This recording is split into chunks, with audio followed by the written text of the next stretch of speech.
Good Morning Business.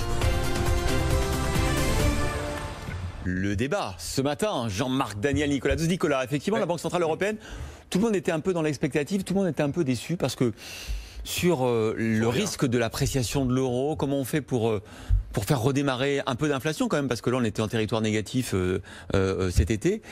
Rien. Non, j'ai envie de dire, hier, c'était pas la BCE, c'était l'OCDE, quoi. C'était brève de conjoncture.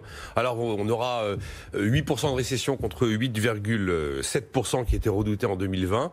On aura 5% de croissance en 2021, 3,2% de croissance en 2022. On aura 0,3% d'inflation cette année. On aura 1% d'inflation en 2020, 1,2% en 2022. Mais effectivement, rien sur l'agenda et les échéances de l'actuel programme de rachat d'actifs. Ouais, pas de supplément. Rien sur les mesures éventuelles qui auraient pu être prises.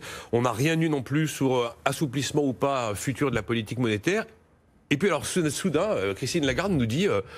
elle nous avait fait le coup déjà avec l'histoire des spreads, vous vous souvenez, hein. Je ne suis pas là pour réduire les écarts de taux entre les pays. D'accord, ce qui est vrai. C'est le fait de le dire. On n'attendait pas des mesures, on attendait des mots. Et les mots des banquiers centraux, Dieu sait s'ils sont fondamentaux.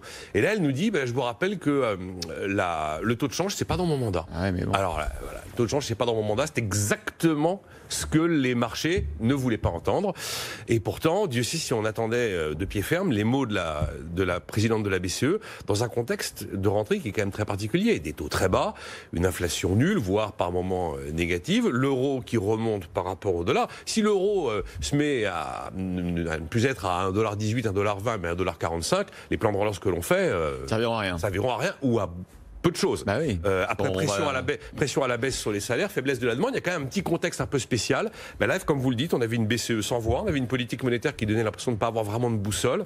Et puis, donc, on a ce programme de rachat d'actifs de 1350 milliards d'euros qui poursuit son petit bonhomme de chemin. Alors, si on doit retenir un truc, c'est quand même, vous savez, là, c'est la revue générale des politiques monétaires et de la façon dont la BCE travaille. Elle évoque la possibilité, éventuellement, de redéfinir sa façon de regarder ce qu'on appelle la stabilité des prix et éventuellement de revoir le mode de calcul de l'inflation en zone euro, peut-être notamment en intégrant une dimension immobilière. Mais oui, c'est assez... Je dirais pas que c'est bien ou mal, d'ailleurs. J'ai été assez surpris à ce point-là. Alors, une BCE sans voix, à mon avis, une BCE qui ne fait rien, qui ne dit rien, ça doit plaire à oui. D'ailleurs, je lui disais, avant de descendre, je lui disais, mais c'est Jean-Marc Daniel qui parle probablement à l'oreille de Madame Lagarde. Oh, que c'est une bonne nouvelle. Ah ben voilà. Vous savez, je reprochais à Madame Lagarde d'être une pie parce qu'elle jacassait.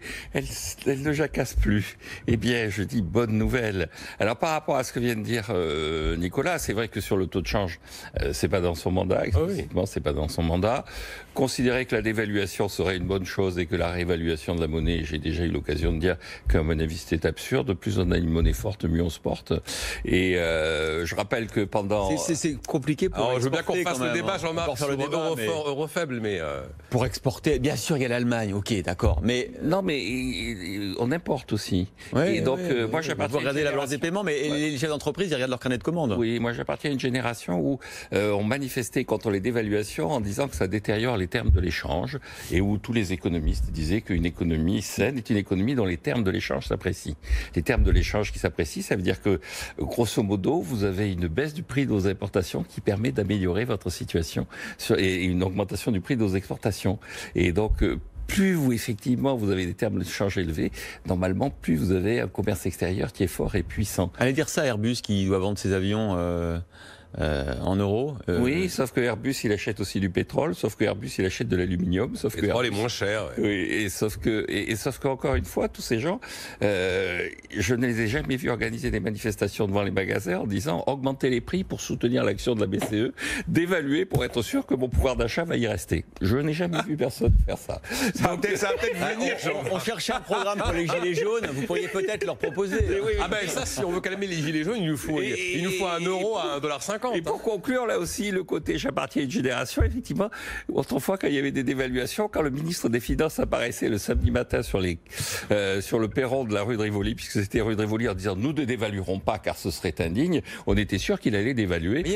Et on l'a trouvé, le cerveau des gilets jaunes. C'est lui qui veut des biens importés pas chers, des t-shirts chinois à 50 centimes. C'est lui, c'est Jean-Marc Daniel, ça y est, j'ai compris. Je veux du pouvoir d'achat pour la population. Et pour conclure, je pense pense qu'effectivement, il y a un moment où, quand une politique monétaire a été mise en place, il faut lui donner un peu de temps. Il faut, comme mais là, on dit, c'est vrai, le président de la Mitterrand, il faut donner du temps au temps. On ne va pas changer toutes les semaines la politique monétaire. On ne va pas s'engager dans non, mais il fallait pas des mesures. Il fallait peut-être juste, voilà, le taux de change n'est pas dans mon mandat, ce genre de phrases qui, bon, sont pas forcément opportunes. Tout ça pour retrouver les grâces de Jean-Marc. Christine Lagarde, est-ce bien raisonnable? Mais elle a raison, elle est sur la bonne voie.